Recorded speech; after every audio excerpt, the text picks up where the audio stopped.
നമസ്തേ. പലരും ചോദിക്കാറുണ്ട്, സമൃദ്ധി എന്ന് പറഞ്ഞാൽ എന്താണ്? സമൃദ്ധി വേണം, ഐശ്വര്യം വേണമെന്ന് നമ്മൾ പറയാറുണ്ടല്ലോ.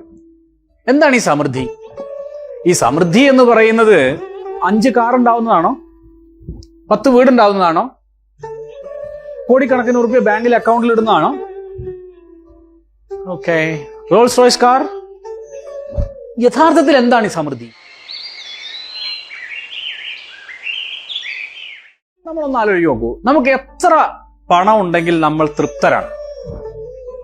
നമ്മുടെ സംതൃപ്തി എന്താണ്? നമ്മളെ ഐശ്വര്യവും സമൃദ്ധിയും നമ്മളെ സംതൃപ്തിയാണ് യഥാർത്ഥത്തിൽ.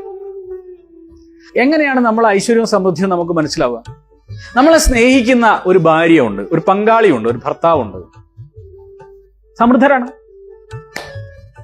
നമ്മളെ സ്നേഹിക്കുന്ന കുഞ്ഞുങ്ങളുണ്ട്, നമ്മളെ സ്നേഹിക്കുന്ന അച്ഛനുണ്ട്, അമ്മയുണ്ട്, നമ്മൾ സമൃദ്ധരാണ്. സമൃദ്ധി എന്ന് പറഞ്ഞാൽ സംതൃപ്തിയാണ്. നമ്മൾ സംതൃപ്തമായി ജീവിക്കുമ്പോൾ നമ്മൾ സമൃദ്ധരാണ്. എന്നാൽ എത്ര കോടി രൂപ ബാങ്കിലിട്ടു, പക്ഷെ സംതൃപ്തിയില്ല. എത്രയോ പണം ബാങ്കിൽ ഉണ്ടെങ്കിലും വീട്ടിലുണ്ടെങ്കിലും സംതൃപ്തിയില്ല. എതിരെ വരുന്ന ഒരാളെ കാണുമ്പോൾ സുന്ദരമായി ഒന്ന് പുഞ്ചിരിക്കാൻ സാധിക്കുന്നില്ല, വലിഞ്ഞു മുറുകി.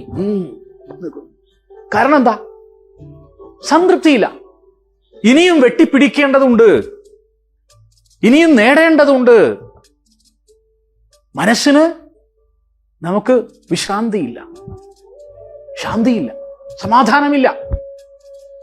സമൃദ്ധി എന്ന് പറഞ്ഞാല് നമ്മൾ ഉള്ളതിൽ, നമ്മുടെ ഉള്ളത് എന്തോ അതിൽ നമുക്കുണ്ടാവുന്ന ഒരു തൃപ്തിയാണ്.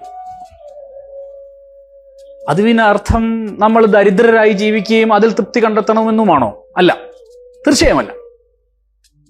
വേദങ്ങളിലും ഭാരതത്തിന്റെ പ്രാചീനമായ ബ്രാഹ്മണങ്ങളിലും ആരണ്യങ്ങളിലുമൊക്കെ നമുക്ക് നൽകുന്നൊരു സന്ദേശമുണ്ട്. അത് ഭൗതിക ജീവിതത്തെ തീരെ അവഗണിക്കണമെന്ന ഒരർത്ഥത്തിലല്ല.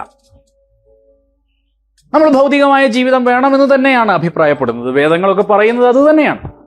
നമുക്ക് സമൃദ്ധി വേണം, സാമ്പത്തികമായ സമൃദ്ധി വേണം, നമുക്ക് വീട് വേണം, സംശയമില്ല. നല്ല ഭാര്യ വേണം, മക്കൾ വേണം, ഭർത്താവ് വേണം, പങ്കാളി വേണം, സുഹൃത്തുക്കൾ വേണം. സമൃദ്ധി അക്കാര്യത്തിലെല്ലാം വേണം. പലപ്പോഴും നമുക്ക് സമൃദ്ധി ഉണ്ടോ എന്ന് നമ്മൾ തിരിച്ചറിയുന്നിടത്ത് പരാജയപ്പെടാറുണ്ട്. നമ്മുടെ ബ്രൈറ്റർ സൈഡ് നമ്മൾ പലപ്പോഴും കാണില്ല. അതുകൊണ്ട് നമ്മൾ മനസ്സുകൊണ്ട് ദരിദ്രരാവും. എത്ര കോടി രൂപ ഉണ്ട് എന്നതല്ല നമ്മളെ സമൃദ്ധരാക്കുന്നത്. നമ്മുടെ മനസ്സിൽ ദാരിദ്ര്യം ഉണ്ടോ എന്നതാണ് നമ്മുടെ ദാരിദ്ര്യത്തിന്റെ അളവുകോൽ. മനസ്സിൽ സമൃദ്ധമാണ്, മനസ്സിന് സന്തോഷമുണ്ടെങ്കിൽ, ധനമുണ്ടെങ്കിൽ, പിന്നെ നമുക്ക് എന്തിനെ കുറിച്ച് ആലോചിച്ചാണ് ഭയം? മനസ്സിന്റെ സമൃദ്ധിയാണ് നമ്മുടെ ഏറ്റവും വലിയ സമൃദ്ധി. ഒരാളിൽ കോടിക്കണക്കിന് രൂപയുണ്ട്, പക്ഷേ ഒരാൾക്കൊരു ചോറ് വാങ്ങിച്ചു കൊടുക്കുമ്പോൾ അയ്യോ പണം പോയോ എന്ന് ദാരിദ്ര്യ ചിന്ത വന്നാൽ അതിനർത്ഥം അയാൾ ദരിദ്രനാണ് എന്ന്. മറ്റൊരാൾക്ക് ഹൃദയത്തിൽ തൊട്ടുകൊണ്ടൊരു സഹായം ചെയ്യുമ്പോൾ കൈ പിൻവലിക്കാൻ തോന്നുന്നുവെങ്കിൽ നിങ്ങൾ ദരിദ്രനാണ്, നിങ്ങൾ ഐശ്വര്യവാനല്ല, ഐശ്വര്യമുള്ളവനല്ല, സമൃദ്ധിയുള്ളവനല്ല. നമ്മുടെ ഐശ്വര്യവും സമൃദ്ധിയും നമ്മുടെ മനസ്സാണ് കേട്ടോ, നമ്മുടെ സംതൃപ്തിയാണ്. നമ്മൾ ഏത് വിഷയത്തിലാണ് നമ്മുടെ സംതൃപ്തി എന്ന് നമ്മൾ കണ്ടെത്താൻ ശ്രമിക്കണം. നമ്മുടെ ചുറ്റും നമ്മൾ കണ്ണോടിച്ചു നോക്കണം. നമ്മുടെ ചുറ്റും നമ്മൾ കണ്ണോടിക്കുമ്പോൾ നമുക്ക് കാണാൻ സാധിക്കുന്ന ഒരുപാട് കാര്യങ്ങളുണ്ട്. നല്ല കണ്ണുകൾ, നല്ല ശരീരം, രോഗമില്ലാത്ത ശരീരം. ഈ കഴിഞ്ഞ കാലങ്ങളിൽ ഒരിക്കൽ പോലും നമുക്ക് ഒരു അപകടവും പറ്റിയിട്ടില്ല. സംതൃപ്തി സമൃദ്ധിയാണത്, ആരോഗ്യ സമൃദ്ധിയാണത്. വേദങ്ങളൊക്കെ പഠിക്കുന്ന സമയത്ത് ഈ സമൃദ്ധി പതുക്കെ പതുക്കെ രൂപപ്പെട്ടു വരും. ബുദ്ധിയുടെ ശേഷി വർദ്ധിക്കുമ്പോൾ നമ്മുടെ ഹൃദയത്തിൽ സമൃദ്ധി വരാൻ തുടങ്ങും. ബുദ്ധി കൊണ്ട് നമ്മൾ പല കാര്യങ്ങളെയും തിരിച്ചറിയാൻ സാധിക്കും. നമുക്ക് എവിടെയാണ് വീഴ്ച വരുന്നത് അത് കണ്ടെത്തി അത് പരിഹരിക്കാൻ സാധിക്കും. അങ്ങനെയാണ് നമ്മൾ സമൃദ്ധി നേടുന്നത്.